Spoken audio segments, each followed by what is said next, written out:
Hi, everyone. Welcome back to the BNI Partners in Excellence show. I'm Andy, and today I have the distinct pleasure of welcoming one of our newest members, Eric Lowe with Pearson Post Studio. Eric, welcome to the show. Thank you, Andy. Thanks for having me. Are you nervous or excited? Just a little bit. A little bit. Wait, Good. a little bit what? Nervous or excited? Mixture of both. Oh my gosh. Okay, real quick, hat on or hat off? Are we going to do like the bald episode today, like me and Nick did? Let's go bald episode. Oh my God. Okay, hat off. Eric says hat off, so I'm going hat off for the whole show. Thanks for being here, man. I don't know, and forgive me, everybody, if I have forgotten. I don't know that we've had a commercial agent in our room. And, I've been there since 2009. There's a little gap where I was gone and I'm back. So I don't know if we actually have had commercial representation, but I'm excited for it because I've learned so much, even just in talking with you privately, but also even your amazing presentation you did last week was like spot on. So I want to learn more about Pearson Post, what you're doing, how you got here, and what people may not know about you that they should. Sound good? Sure. Yep, that sounds great. Where do you want to start today? You want to start personal, business? Where do you want to go? Let's talk about the business. Let's talk about the business. It has a unique name for a reason, and I think that's something we ought to explore. Okay, so Pearson Post. What the heck? You're not a postal service. Your last name's not Pearson. What the heck? What gives, man? Where's that come from? So I had a bit of an unconventional path into being a broker. I was a commercial real estate attorney for many years, and one of the first cases you learn in law school in real property law is this case, Pearson v. Post. And it's not about real estate. It's actually about fox hunters. You had someone chasing a fox, two hunters, and then another hunter interfered and shot the fox. And so the one chasing him sued him naturally. So it was a conflict over possession of this fox. And in many ways at the time, it was also other hunters imposing on what would have been like a traditional hunting area for the locals. Okay. So there was a class conflict as well. But it made itself into real property law because the judges there at the time were relying on common law from England to settle disputes. And they invented almost their own jurisprudence and legal reasoning to establish like what it meant to actually possess and hold a fox. So okay, so you're saying it's about possession of the fox? Did it have to do with the land it was being chased on and shot on as well? Nothing to do with the land. Okay. Just what it meant to just possess and own a fox. I guess, and I'm sorry if I'm misunderstanding. How could the person who was in pursuit of the fox but had not yet caught it claim that it was his before the other guy who had shot it? I don't understand. Eric, am I dumb? You're not dumb. Okay, that's just important questions. If I remember the case properly, obviously he really wanted the fox, so he made the claim that that's fine. I really want a Ferrari, or actually, I don't want a Ferrari. But yeah, that's all right. Ultimately, the court held that mere pursuit is not enough. You've got to possess the fox. Obviously, that's how we think about it today. And then this had larger implications for real property law in the decades and the hundreds of years that followed about what it meant to hold real property. So just the case stuck, and I like the name, and the rest is history. Man, I'm glad you got that name first, because I'm sitting here listening to you. I'm thinking, Ray Estolano might be trying to grab that name in pursuit of one man's wife versus the one who's other. Ray, don't you get any funny ideas about that? Man, that's that's interesting. Yeah. So, but okay, why did you say that's how I'm going to brand myself? Yeah. Being a lawyer was really important to me. It was a big part of my career and my life. So just wanted to keep that within my brokerage business was important. I work a lot with attorneys, and so many attorneys do recognize that name as well. So branding is important there. And what was important for the case was that these judges came up with a really clever way to approach something very simple. And that's kind of the value and the thought process I bring to my business is not relying on old habits, deliberate thinking, and really just being able to pivot in face of new facts and issues, and just keeping that case kind of at the forefront. Wow. That's smart, man. What are you, an attorney? Yeah. Okay, but I know there's a law backstory here too for you and your professional career. Let's talk about, for people who haven't yet met with you or talked to you about that. What led you to become a commercial broker? Right. Good question. So I hadn't planned to be a commercial broker when I went to law school. Obviously, I planned to be a lawyer. And got into commercial real estate, doing lots of real estate deals across Southern California, the United States as well. And through that, noticed that there was this gap of a type of underserved owner, kind of the small commercial property owners, small to mid-sized commercial property owners, a lot of mom and pop owners. that didn't quite fit with maybe a residential agent or some boutique brokers, and certainly didn't fit with maybe brokers who are more on the institutional side. So I saw an opportunity to use my skills and experience to really serve these property owners better. How long did you do that before you branched off on your own? About 8 years. 8 years. Okay. Yeah, commercial All real right. estate as an attorney. And so how recently did you make that transition? I made that transition about 2 years ago. Okay. So like 2024 or 2024. Really what kind of spurred it was the birth of my daughter, my second kid in 2022. And taking inventory of like what is valuable to you and what's important. And what became immediately important to my wife and I is to control our time. And an important way to control your time, of course, is to own a business. So that was a big motivator as well. Yeah, you were mentioning off camera that, that was actually part of your mutual choice of, hey, we're going to like leave these, I'll say traditional ways of being employed, and we're going to go in this route. I don't want to jump to conclusions, but it sounds like you're doing that to plan more for a long-term multi-generational legacy move versus this is what I want right now. Is that going on behind there too? Yeah. My wife and I, was telling you earlier, are big planners. So just building this business, serving this underserved community of property owners that is very valuable and we can lend our skills and expertise to. Then, of course, helping setting up a generational type of value and wealth for our family is important. When you say the word underserved, so that it's clear for everybody who they might make up their own definition of that, what does that mean in your world and in your space? Sure. So just maybe a certain expertise or level of sophistication experience that me coming from the institutional side of commercial real estate brings to these specific property owners. For example, I sold a building last year that had a number of issues affecting it, not just the physical condition, but also financial constraints, and had to deal with a blanket mortgage affecting that property and many others that it was so encumbered, it became very difficult to sell. So having a broker with the real estate attorney background to go in and help negotiate with lenders to help that owner sell it, I felt was very valuable to my clients, and not every broker may have that expertise. So in the case where in the case where those expertises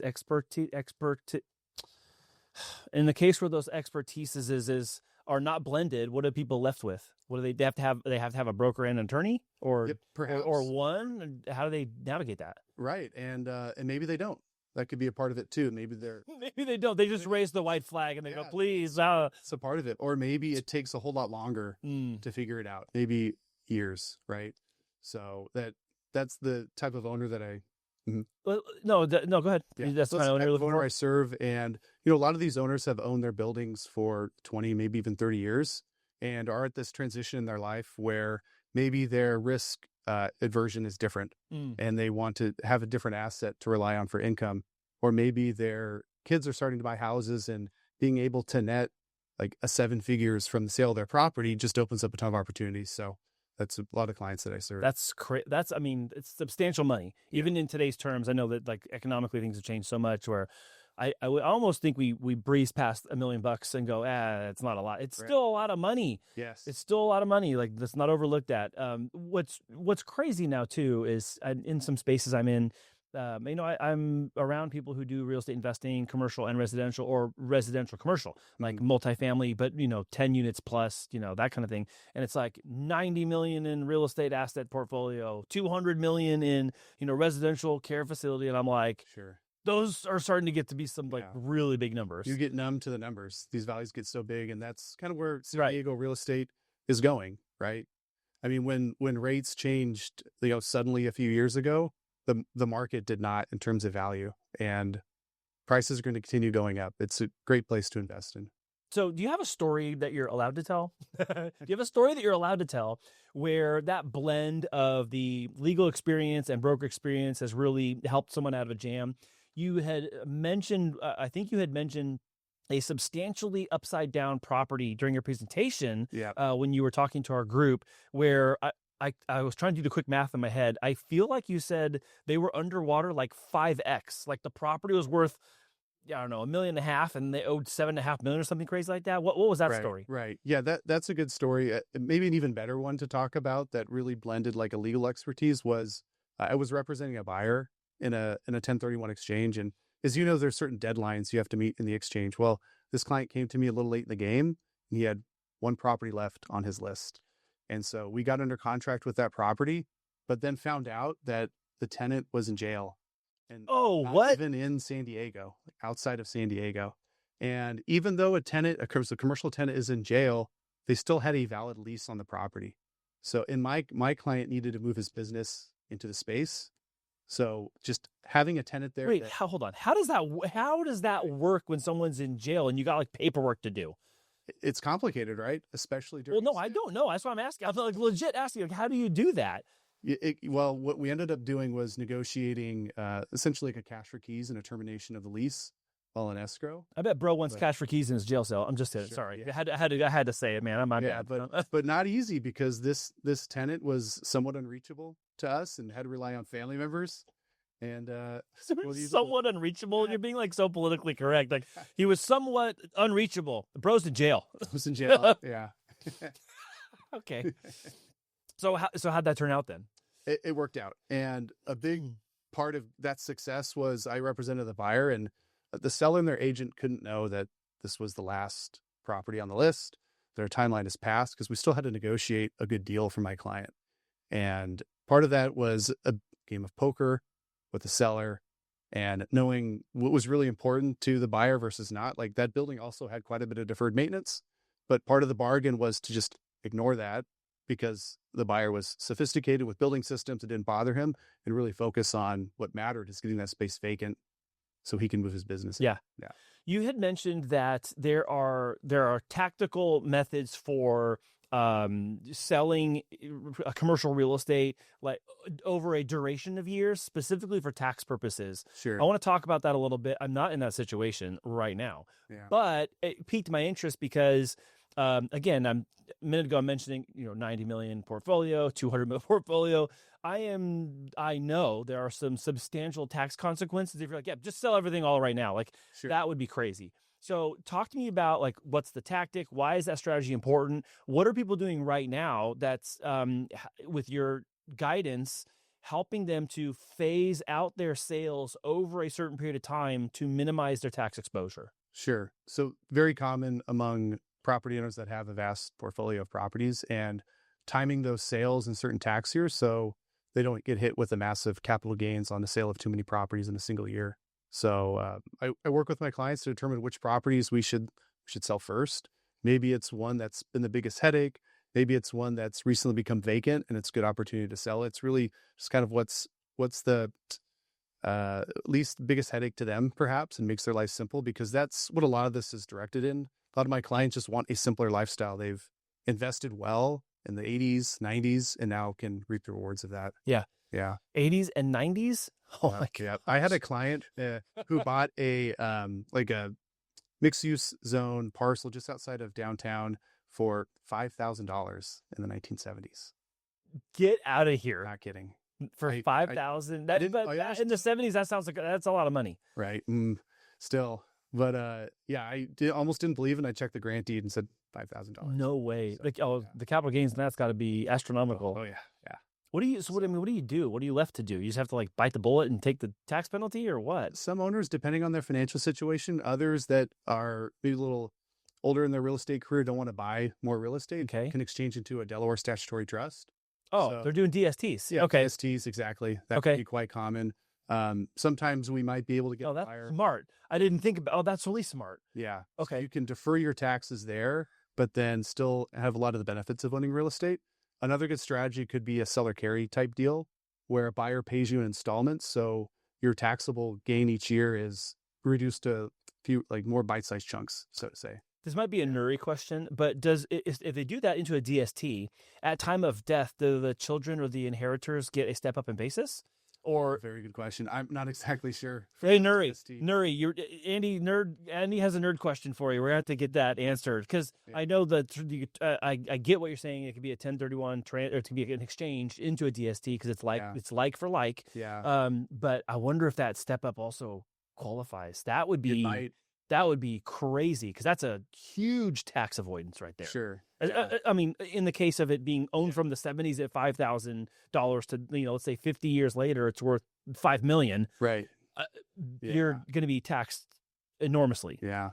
Unless you got that step up in basis. Okay, I'm going to get myself in tax trouble. I'm pretty sure like the I know. IRS is going to like flag this episode, and they're like, who are these two bald bros talking about tax stuff? They're not licensed to talk about that.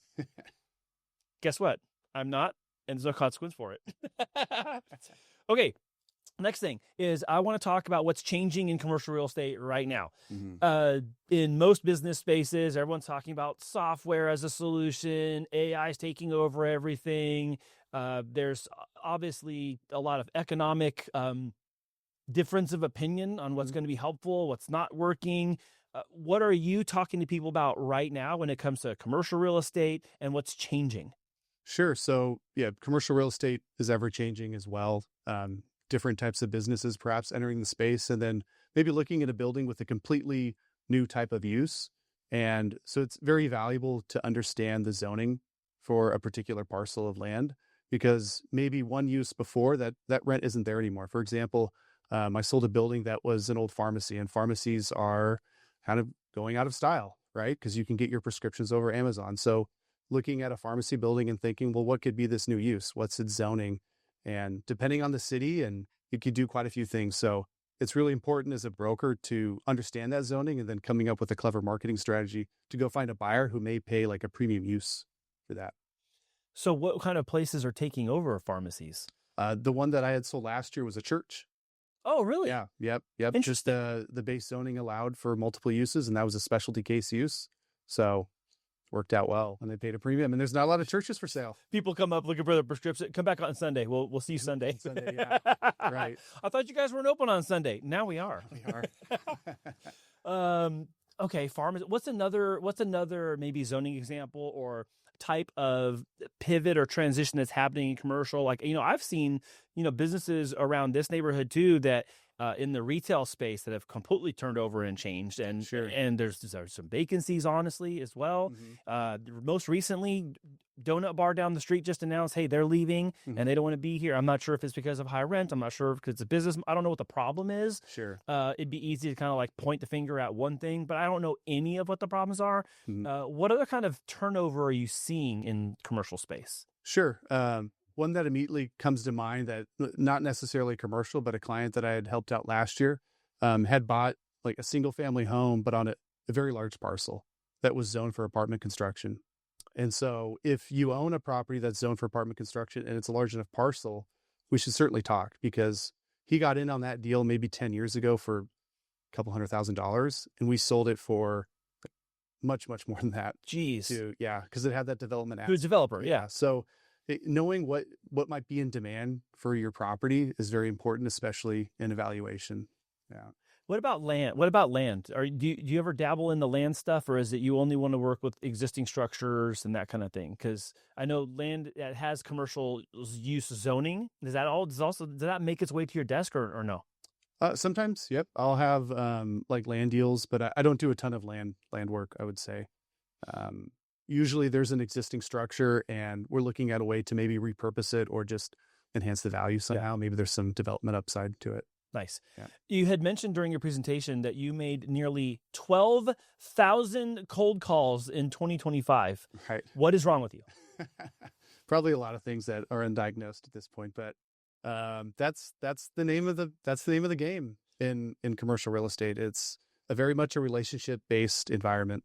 And technology will replace a lot of things, but there's nothing like picking up the phone and having a phone call with a client or a prospect. And when you do it on a consistent enough basis, you really understand what property owners need in today's market, and you can build data of what are important issues. And then I can go to my marketing team and think, hey, we ought to write articles about this. This is what our clients want to know and property owners want to hear about today. So I don't remember the numbers at the bottom of the screen, but I saw the net result was I want to say from memory, I think I saw it created 44 opportunities and 12 closed. Was it 12 or 14 closed deals? I believe for that 6-month period I tracked, it was 40, maybe 50 leads, property owners that had an interest in making some change in the next 6 to 18 months. Wow. And from there, maybe about 30% was able to convert into a deal Wow, that's awesome, man. And pat on the back, high five for you for putting that effort in. That's a lot of phone calls. That's a lot of being told no and a lot of being hung up on. Yeah, exactly. But for the most part, people are friendly, right? To be honest, like I've only had a couple of people that have really maybe lost on the phone. They stubbed their toe and picked up their phone, and it was me calling. That's fine. Their toe picked up their phone. I think I can see it that way too, because I know that I can imagine that if you're a commercial business owner, you're probably getting a lot of inbound calls anyways about stuff. And if you have a place that has multiple tenants and you're the manager of it, you're probably just fielding phone calls a lot anyway. So I guess I can totally see that people would also still be kind because they are trying to run their business. Sure. And you don't want to be a grouch on the end of the phone.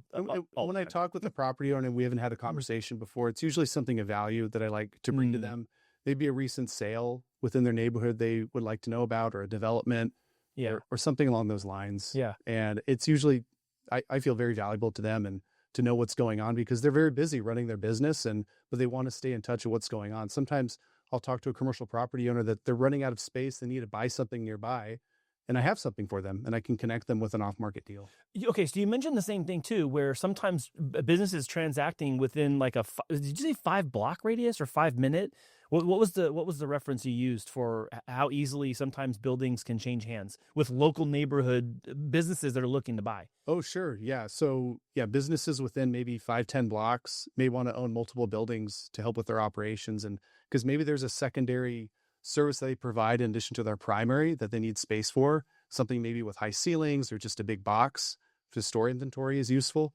So business owners that are hyper local and their clients are local to them may want to expand and have more service access essentially. That's awesome, man. I don't know if you saw it or not in the room, but when you put the slide up that said you did nearly 12,000 phone calls, like all of us started looking at each other. We're like, what? This guy is nuts.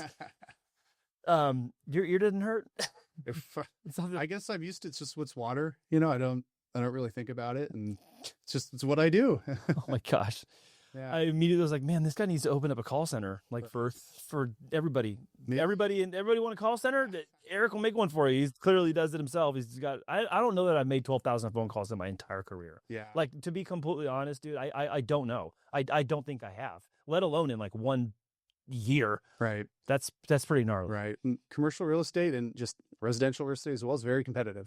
Yeah. So, really getting in front of these property owners and I do truly believe that I provide a very unique value for these property owners. Yeah. So when I'm calling them, I feel like I'm not just a regular real estate agent. I can solve a lot of their problems. Yeah. And I've done that in the past for my clients, and very unique, challenging ones. Yeah. So I want to ask you a question that maybe you probably don't answer or get asked. You don't have to answer a lot. Is what's an accomplishment you don't often talk about that you would want to be known for? Gosh. It's probably something where you're like, oh, I don't like saying this because I want to become arrogant or egotistical. Like, take a humble victory lap. What's an accomplishment you had in your life that you don't normally talk about? It's a good question, Andy. You got to think about that. That's okay.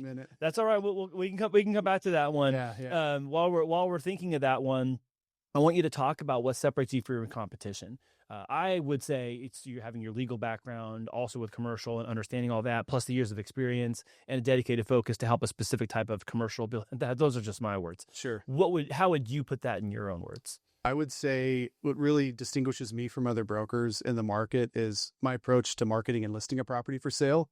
I'm very deliberate, and I spend a lot of time thinking about who is this buyer that would buy this, right? Who's going to pay the most amount of money, because buyers can look at a property and value it completely differently based on their use. So we really want to direct our marketing materials to who's going to pay the top dollar.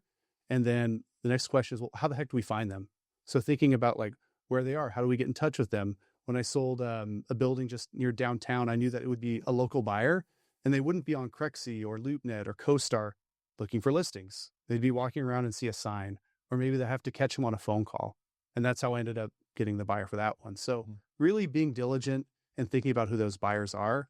Because I feel like a lot of brokers may just put a listing on LoopNet, cross their fingers and wait for the phone to ring. And especially in this economic environment, it's just not what sellers need right now. They really need someone who's going to go find that buyer for them. Yeah. So far beyond having a big, large, oversized sign with a phone number and name on it just plopped on the corner of the Right. of the lot of the location. Yeah. Got it. Or the big commercial poster in the window on the inside of the. And sometimes that works, right? I mean, Yeah. if it's a deal that's priced rather low, it's going to get a lot of attention, but sellers want the best value possible, you know? But I think, what you're also talking about though is the specific interest on the buyer side. Like there's a buyer around here sniffing around somewhere that wants this place because look, the seller at one point wanted this place for a specific reason. So it's not that it's useless now. It's just that the right buyer has to come and find it for whatever they envision for the place too. So I totally get that. You ready for the accomplishment question again? You want to try to come back to that? Like one trip. You're like, no, man, I can't do it. Yeah. If you think of it, you just like. I got it. It's, okay, great. It's somewhat secondary to real estate, but it was actually the first house that I bought. And at the time, I was working 9 to 5 as a lawyer. Young family coming. My son was going to be born rather soon, and it was a very small house, and it was built 100 years ago. And I took it upon myself to actually add 1,000 square feet. And it was in Colorado, so they had basements. I completely redid the basement all myself. And before that, like I had no construction experience, but I taught myself how to frame, how to solder joints, how to do every building system possible. And I finished the entire thing with like a week before my son was born. What? So yeah. That's cool. Yeah. Hey, Manny, if you're looking for help, Eric knows how to do framing, soldering joints, and all the other associated things. So next time you're looking for help, just sit next to Eric at the meeting like, hey, bro, I need your help. No, we shouldn't have Manny. On weekends if I got it. Oh, weekends. No. But no, that really set me up too, because now obviously in commercial real estate as an attorney, you know a lot about building systems, but actually handling them, doing them yourselves is like completely different. So I know when I go into an inspection and I'm talking to the inspector, the buyer, and I know what's important and what's not. Yeah. And then how to kind of negotiate in a way that's most advantageous for the seller. That's super cool. Yeah. I like that. And I like that you took it upon yourself to like learn that and also be like, hey, look, I don't know what I'm doing, but I'm going to figure it out and go do it. I like that. That also reveals to me, and this is the case with so many business people and entrepreneurs, is there's that characteristic thread in there.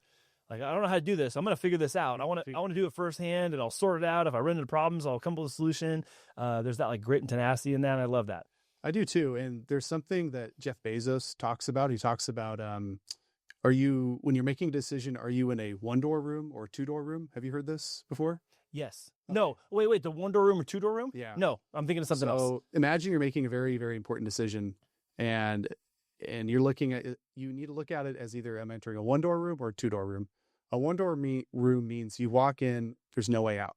You're going to have to kind of live with that decision and take it on the chin if it doesn't work out. 2-door room, obviously, there's another door and you can walk out of it. Most of our decisions are 2-room doors. So as an entrepreneur, as a business owner, being able to take that leap and know that you can kind of pivot and step through that second door, I found very helpful. That's awesome, man. That's going to be a great soundbite. I have an Amazon joke for you. Okay. Can I tell it to you? Sure. If you like it, it's mine. If you think it's terrible, it was brought to you by Mark Johnson. Mark Johnson. What does Jeff Bezos do at the end of the day? What does he do? He puts his pajamas on. Pajamas on? Pajamas on. Pajamas on. Amazon. He puts his pajamas on. Okay. Maybe that's Mark's joke. No, yeah. See, Mark, he didn't like your joke, man. So the reason I initially said, I've heard of that, was there's a BNI reference that Dr. Ivan Meisner has made for many years out of a book called Who's in Your Room? Okay. And in the book Who's in Your Room, it's imagine your life is a round room and it has only one door. But that door doesn't go in and out. It only goes in. Okay. And so once people are let into your room, that door closes and they're just in your room. The door doesn't go out. How would you be more selective with who you let in your life, in your business, in your personal circle, in your advisory corner that are talking to you about the things that, and it really isn't about scrubbing and judging and scrutinizing people. It's more about being aware of what are you saying yes to? Who are you saying yes to? So initially when you said that, I was like, oh yeah, I know. Yeah. Like, wait a minute. It might not actually be the same thing. Different type, but also important room. Yeah. Similar, but different. Yeah. Quick plug for Dr. Ivan Meisner's book, Who's in Your Room? Awesome book. So if you haven't read that one, go check it out. Yep. So let's talk a little bit about like backstory, personal stuff. Like where were you raised? I was born in Fresno. Okay. It's a good place to travel through. Maybe not take a vacation, to be honest. I'm sorry. But I Only people from Fresno can make Fresno jokes. exactly. Yeah. But I lived there until through high school, and then Southern California essentially for my entire adult life, I'd say. Went to school in Orange County, studied at UC Irvine, studied economics. We both like economics, as I came to find out. And then law school in Los Angeles. So what did you grow up doing? What did you do growing up? Did you play outside a lot? Were you playing video games? Were you involved in sports? Or what was that like? Yes, I wore a Speedo Come on. for as long as I could remember. So I was a swimmer and a water polo player You know Jim Lowther wears a Speedo too. for different reasons. He's not in water polo though. Sorry, Jim. You gotta I can't wait for him to see this. I'm so sorry. Go back to your Speedo story, Eric. Sure. Well, I was a swimmer and a water polo player. Swam in high school, swam in college very briefly, played water polo as well. But this was a very long time ago. I don't even swim anymore. I have a water polo question for you. Okay. What kind of water polo player were you? Were you letting your nails grow out and then sharpening them into points? I was a very scrawny water polo player. Okay. I grew later in life, so I felt like I was the one kind of being dunked more than taking the offensive. But it really taught me, if you're a smaller guy in water polo play, you got to be faster and smarter than your competition. So that was a good skill set to learn. You had to be evasive. You had to evasive maneuvers. Yeah. Precisely. When did you grow? Like how? What do you mean? You're saying you're a smaller guy? Like what do you mean? Oh gosh. I mean, when I graduated high school, it's probably like 150 pounds. So was I. I know. You know what I mean? But now I was 155. right? Yeah. So what do you do? But I mean small. Like I was 5'4" until my junior year. Wow. And I just didn't grow. Like, you know how in sports when you're a kid they assign you like your jersey number, like it's by size. Number 1 is the smallest size. Number 12, you're like the biggest kid on the baseball team. Yep. I was number 3 until my junior year. Number 3. What happened? All the way. And I had a tall grandfather and some tall uncles. Sure. Both of my parents are pretty short. Sure. I think my mom's 5'3". Mm-hmm. My dad's 5'8", maybe. Mm-hmm. Maybe. But yeah, I just didn't grow till late. But I looked silly too, man. I had like size 10 shoes as a sophomore, and I was 5'4". Like it was, I looked like a walking around, like a cartoon character or something, like Bugs Bunny or I don't know. It was ridiculous. Okay, so water polo. Is that when you started shaving your head? And you never stopped? Never, just started there. Wow. That was get older, gotta start shaving your head. But I don't even know what you're talking about. What do you mean? Yeah. What? So how'd you guys meet? Gosh, this is a fun. My wife loves rom-coms, so she calls it our meet cute. She was we were both living in Redondo Beach at the time, and I just finished playing volleyball and came in to grab a cup of coffee. Okay, Top Gun style, shirt off, sweaty volleyball. Exactly. Yeah, I'm right there. I'm with you, Eric. You're right there. You're imagining it. Don't get too excited, Andy. Hey, you look great, man. So we walked to the coffee shop, and I saw Thea sitting over there, and just grabbed a cup of coffee, sat down next to her, and kind of my style is I don't really have much of a plan. I'm just gonna see what happens. It's kind of been my approach to sales sometimes, and it worked. And went on a date not long after that, and the rest is history. I'm not sure I said that loud enough, but I just got back from playing beach volleyball. Sorry, I'm so sweaty. I just put my shirt back on. I'm playing this out in rom-com style. Yeah. So do you guys, is rom-com something you guys enjoy together now? Or you pretend to enjoy that? Yeah. Come on. Yeah, I'll participate. Put it that way. Yeah. What are some of your favorite things to do when you guys are off the clock? When you're not doing work, and sure. Where do you go? What do you guys like to do? Yeah. Our lifestyle's a lot different than it was then. We have 2 small children, so weekends we're obviously adventuring with them. We love to go to Balboa Park, and my kids love the museums, the auto museum, the train museum. We like taking them on hikes. So obviously family's kind of the center of everything right now. That's awesome, man. Yeah. So I want to talk a little bit more about lessons you've learned in life, things that you maybe had learned earlier in either your childhood or even in high school, college, early career, that you kind of like carry forward today. Principles that you live by, things that you rely on often enough that you go, you know what, this is serving me well and has served me well since the point I learned it or was taught it. Sure. As I have become older, And I've learned like so many of these things, these cliche things we say, they just end up being true as you get older. Yep. You're like, oh my gosh, I just thought that's something old people say when I was younger. And now that I'm like I'm flirting on the older edge of things now, I'm like, Sure. oh my God, it's just true. Sure. The younger me used to think, that's just because we just repeat these things culturally. Right. There is one bit of advice that has stuck with me, and I have relied on it at different stages of my professional career and business ownership.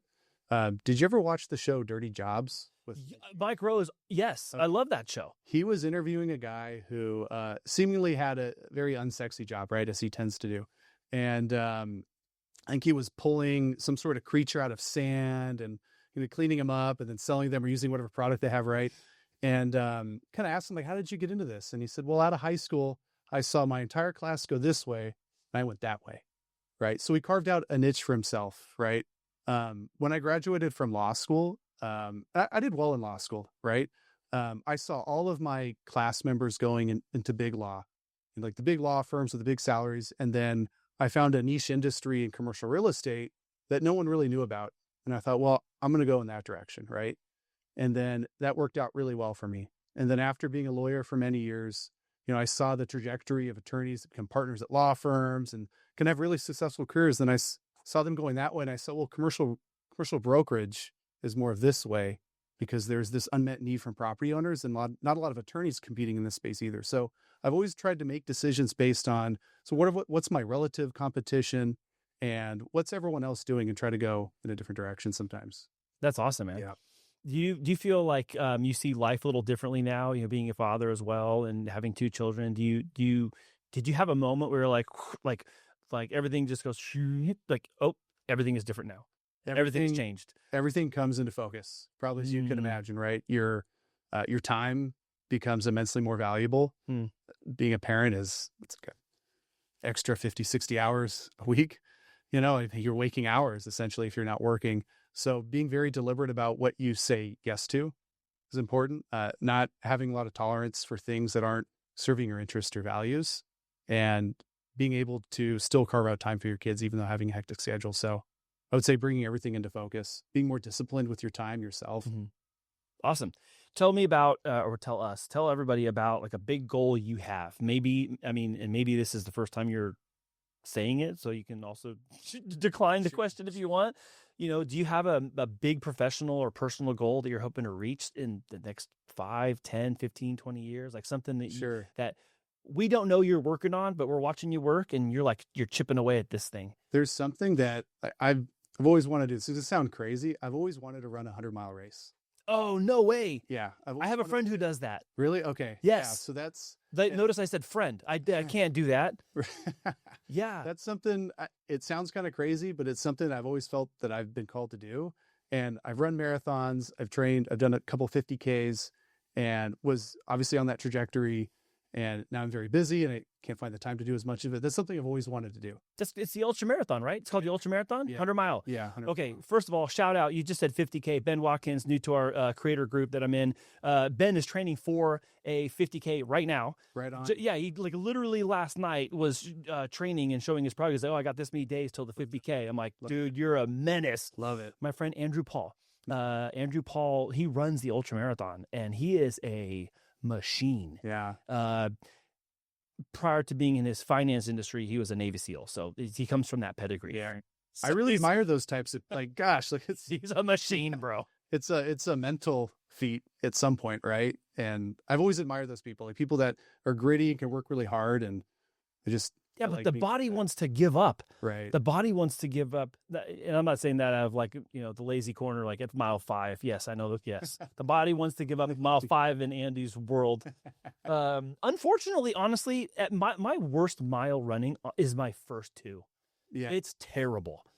And then I'm awesome. Like 3 through, when I was doing 7 and 8, I was great. 3 through 7 and 8, right around 9, my head starts going, why are you doing this? Mm-hmm. And then there's only twice I've done a half. Yeah. Just on a weekend. Like I just want to go for the half. Can I do it? And I only did it twice. And I was like, I think I'm good in that 3 to 5 range. Yeah. But how did you feel after? I felt I had a sense of accomplishment. Sure. Yes. But also I was like, I don't know that I am chasing this down continuously. It was more of that, can I do it? Sure. I know that athlete from the younger years all the way through, college, that's in me. But I was like, I'm going to, 30 something. Like, am I going to go run 13.1 miles on a Saturday because I feel like it? I was like, let's go try it. Yep. And it wasn't like, oh, let me ramp up for 3 months. And I had already been kind of running a little bit regularly. And I was like, I think I could just go for a long one today. Sure. And I did. It took me a long time. It took me a long time, but it was a lot of fun. It was gratifying, I guess, is the way I'd summarize it. Yep. So ultra marathon, huh? Yep. What's the date? Do you have like an idea? Is this something you're trying to do like 5 years from now, 3 years from now? Gosh, I haven't put a date to it. Just with the competing priorities, it's just something that's in the back of my mind, just gnawing at me. I know I need to do. Yeah. And I know it's going to happen, but right now the business is paramount, right? I'm going to connect you with Andrew Paul, just so you guys can he's a local guy here in San Diego too. Yeah. We've been friends, I think, since 2006 or 7. Okay. So I'll introduce you to him, man. He'd just be a great person to talk to. So yeah, especially about that. So I have a couple of other questions that kind of like round out our combo today. They're a little bit more on the sentimental side. But I call them my Larry King questions. Shout out to Reyes Delano really quick, getting me Larry King books. I had mentioned that I think Larry King is probably the best interviewer of our time. And I wanted to learn how to be better at this part, not just for my own upgrade professionally, but also to have people in our chapter have a good experience and be asked questions that matter and that they could talk about. And 2 of the questions that I kind of have framed from that are these. Number 1. Who would you want to share a meal with? You could pick anybody, dead or alive. Who would you want to share a meal with, and what would you want to talk about? I would want to share a meal with Marcus Aurelius, the author, his diary, I guess you could call it. Yeah. Meditations. I say that because if you think about a lot of texts that have survived over 2,000 years, only one comes to mind, right? Yeah. So that definitely, and being able to sit down in a conversation and get into his insight of like a leader of an entire empire, but having been able to distill his ideas into text that most likely did not intend for people to read, and to meet the man behind those words certainly was somebody I would want to have dinner with. That's super cool, man. You know who's going to love that? Michael Keith, Miguel. Yeah. I'm sure Nick is going to love that. Who else is really going to love that? If I didn't name you, please don't be offended. Just put your comment in the bottom, put your name. Like, I'd want to read that too. So the other question, Eric, is, if I put you in a stadium in front of 100,000 people, I hand you the microphone, I go, hey, Eric, I know you love lots of people. You probably credit a lot of people that have helped you along your road to success in life and business. But if you could thank somebody publicly in front of an entire audience, who would you want to thank, and what would you tell them? Very good question. So obviously it takes a village, right, to do almost anything. So there's so many people along in my professional journey and entrepreneurship journey that I could thank, but one definitely stands out among the rest. It's my wife, Thea. And I'm not just saying that because she's my wife. She is the architect for our life in many ways of how this business has come to fruition. It was her idea many years ago to do something like this, and her advanced planning and ability to like very visibly see the future and then have us chart a path to it is really the reason why we're here and able to serve the property owners we do. So thank you, Thea. Oh man, this is like a real live rom-com moment. You're going to show her this, and then it's going to be all romantic. I don't know how comedic it's going to be, but that's a great answer, man. Yeah. Well, great answer. Yeah. So for everyone who is watching and they need to reach you, what's the best way for them to reach you? We'll put it all in the description box below. Tell everybody right there, what's the best way to reach out if they need help? Sure. Best way to reach out to me is to give me a call on my cell phone, email. Stop by my office in Bonita. We're at the corner of Bonita Road and Central Avenue, just across the street from Roar Park. Awesome. Thank you for being here, Eric. It was awesome having you on the show. For all you watching, if you want to come and network with Eric and myself, we are at BNI Partners in Excellence down in the Chula Vista Golf Course in Bonita. That's right, the Chula Vista Golf Course in Bonita, 4475 Bonita Road. We meet every Wednesday at 7 a.m. Open networking starts at 6:45.